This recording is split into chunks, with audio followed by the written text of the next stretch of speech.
Hey guys, Nick Ringus here. Today I'm going to show you 30 ways to increase value to buyers into your marketplace and to increase sales. So this is an exercise that I do with agencies and businesses that I work with. And just recently we did it at a marketing agency that was facing increasing competition. I mean, who isn't facing increased competition? And a slowdown in sales. And everyone in the market was pretty much offering the same thing, the same type of services to the same niche and the same market. So it was really hard for them to separate themselves from competition. So when they were going on sales calls, the buyer really didn't have much to go on in terms of differentiation. Other than price and deliverables, which is not where you want to be, because ultimately that leads to trying to give more and more for less and less price, which is a losing battle. It's a race to the bottom.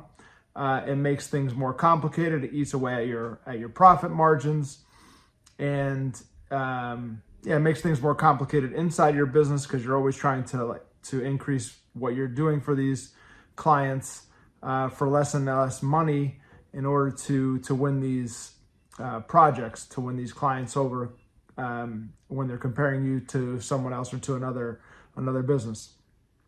So this is an exercise that I want you to consider doing with your team, not by yourself, because remember, the number one factor that determines whether or not a plan is executed properly is buy-in. I learned this the hard way, banging my head against the wall for 7-8 years when I had my marketing agency, at the beginning of my marketing agency, when I had a partner, and the way we used to do things was through the scaling up and then eventually the EOS model, where we kind of planned everything for the company. We set goals and objectives for the company. We created a plan, and then they would never get executed because for one reason or another, our team wasn't bought into those.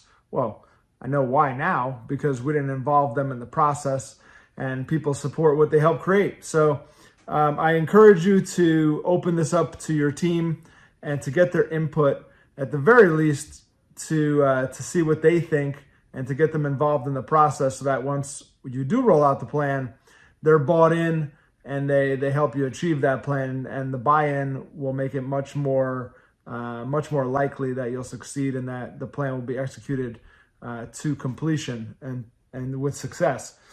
So I'm going to move this camera over so I could show you the tool, 30 ways to increase value and create demand. I'm just going to move it over so I could put it up here in the corner. Bloop.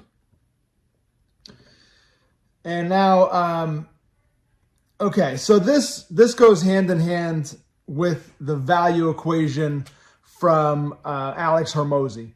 And Alex Hormozi's value equation, if you've read either of his books, I think it was in the first one, $100 million leads or $100 million offers, was the value equation is your dream outcome plus perceived likelihood of achievement divided by cost or effort plus the time delay it takes to get results, or to get that thing that you purchased, or to get the outcome that you're expecting. So with the value equation in mind, this exercise is perfect for the value equation, because one way or another, with these 30 ways to increase value and create demand and close more sales, you're going to eventually either increase the top line, which would lead to incremental gains in value, or decrease the bottom line, which is the cost or the effort it takes or the time it takes. So just keep that in mind. And what he said, Alex Hormozi said, which is I found to be 100% true, is focusing on decreasing the bottom line leads to exponential gains in value created for the marketplace and for your clients. So that's where you want to be anyway. But without further ado, let's get into this. Let's get into this tool that I've put together. And so, what I want you to do is, with your team, I want you to go through from the buyer's perspective. That's very important. From the buyer's perspective, their journey with your market. So not with you per se, but with your entire market. And what I have here is for a marketing agency that sells SEO services, the top, the buyer journey, the steps in the buyer journey would be at the top. They are awareness, search, selection, and sign up, onboarding, implementation, review, and feedback, supplemental, like what supplemental work and things that they have to do to have the success that they're after or dream outcome. And lastly, renewal, adjustment, or cancellation. So just to go through each of these steps so you understand our thinking when we created these at the marketing agency, is awareness is recognizing a decrease in online visibility, lead generation, or the need to go online, in quotes. Understanding the potential impact of SEO on their business, realizing that inbound leads are the highest quality leads compared to other channels. So they're looking at this compared to other channels, and they realize that this is the way that they want to go. Search, selection, and sign up, researching different SEO agencies and professionals, comparing service offerings, performance, reviews, requesting proposals and attending consultation, discussing budget and pricing structures, negotiating terms, and finalizing the contract. Onboarding, providing necessary information about the firm in cases wanted, providing access to necessary properties and tools, which you could just see right there. There's a lot of pain around that, like just getting clients to give you their access to their stuff is oftentimes one of the biggest pain points. Collaborating to define goals and KPIs, understanding the initial SEO audit and strategy formulation, setting expectations, scheduling a photo shoot, shooting videos, managing transfer from old agency.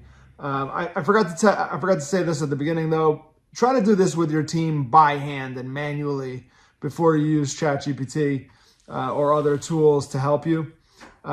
There's power in going through this with the team and having them start to think through the buyer's perspective, as opposed to just giving it to ChatGPT.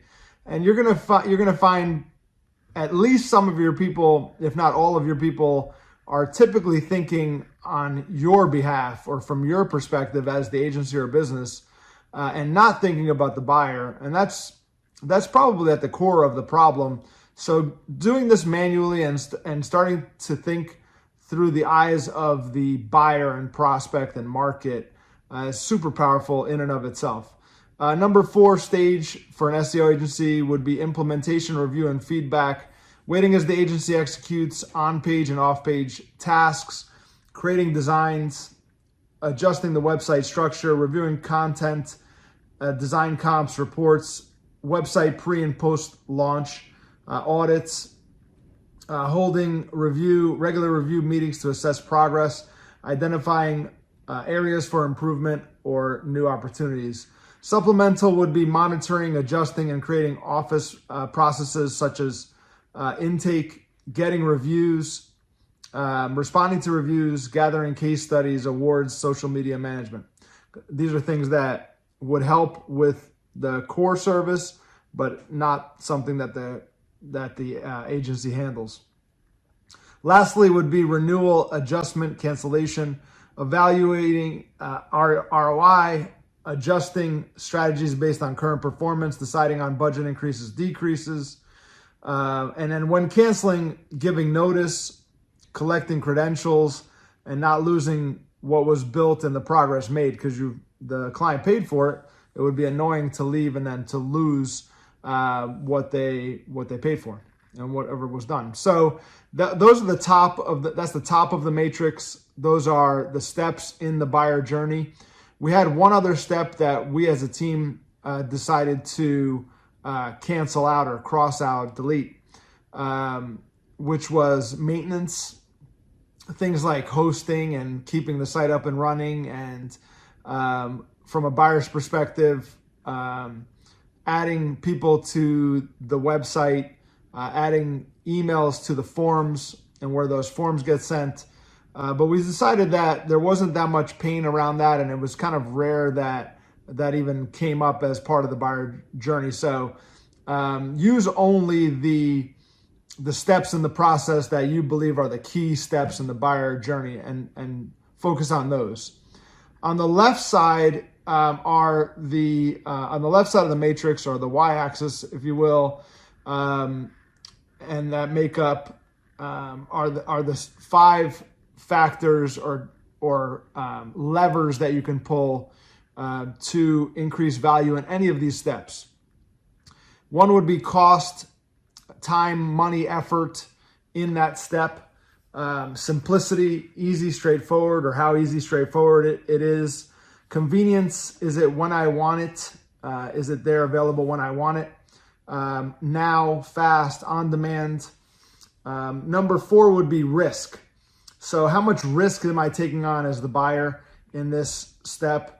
And then lastly would be fun, image, and emotion. A lot of times our processes from anywhere from B2B or B2C, they can either be functional or emotional. Many times, especially in an advertising agency, they are mostly like functional, and there's not a lot of fun or emotion involved. So what you do here is you go through with the team each of these boxes in the matrix. That's why we said 30 ways to increase value and demand, because there are 30 boxes to discuss within this matrix. And you go down each of these levers and you decide where are the biggest pain points, and you put an X in that box, in that cell, if it's a big pain point for the marketplace. For example, what we discovered is that search, selection, sign up for this market that the agency works in is very time consuming. So the first box would definitely have an X, because they have to take time away from their busy schedule, what they're doing day to day, and they have to book appointments, talk to people that they don't want to talk to, learn about things that they don't want to really learn about, but to make an educated decision, they have to, they think. So the first box definitely has an X in search, selection, and sign up. In that column, in that stage of the journey, it would definitely have an X, because there's a major pain point there. And the other way to look at it, something that our team member said was that it is an opportunity. It's not only a pain point, but it's definitely an opportunity, which is a good way to look at it. So go through this, discuss it with your team. Don't get bogged down in the minutia, but put an X if there's a major pain point in that area, whether it be cost, simplicity, convenience, risk, or fun and emotion. Under each of those stages of the buyer journey, once you've determined what those steps in the buyer journey are. So just to recap, in the discussion with your team, you want to agree on the steps to the buyer journey, and then you want to put those at the top and then describe those so people understand what they are, and go through each of those boxes to determine where the greatest pain points and opportunities are in each of steps of the buyer journey. And like I said earlier, this is going to get your entire team thinking from the perspective of the buyer, which might be new. You may have never done that before. You may have always thought about like what you're offering, or what you should price it at to make money, or how much can you get from the market so that you can maximize revenues. It's really not the best way to look at it, because you're going to end up just copying your competitors with the services that you guys offer. You're going to price according to either a high-priced, high-end solution, or like a low-cost, efficient provider. But that's not great. You want to start looking at it from your buyer's perspective, from the market's perspective. And at the very end, after you've discussed and all of these pain points, and you've put X's in the boxes where there are pain points, you're going to ask yourself which pain point, if solved, would provide the most value to our buyers. And from there, you're going to have basically a list of priorities of what to attack, and then you could start to brainstorm with the team on how to eliminate these pain points for buyers and making it easier for them to become aware that your service is the best compared to other alternatives in the search and selection sign up phase, that you are the company that they should go with for whatever reason. There's less risk with you. It's easier with you. And then on onboarding, for example, there was a lot of pain points there.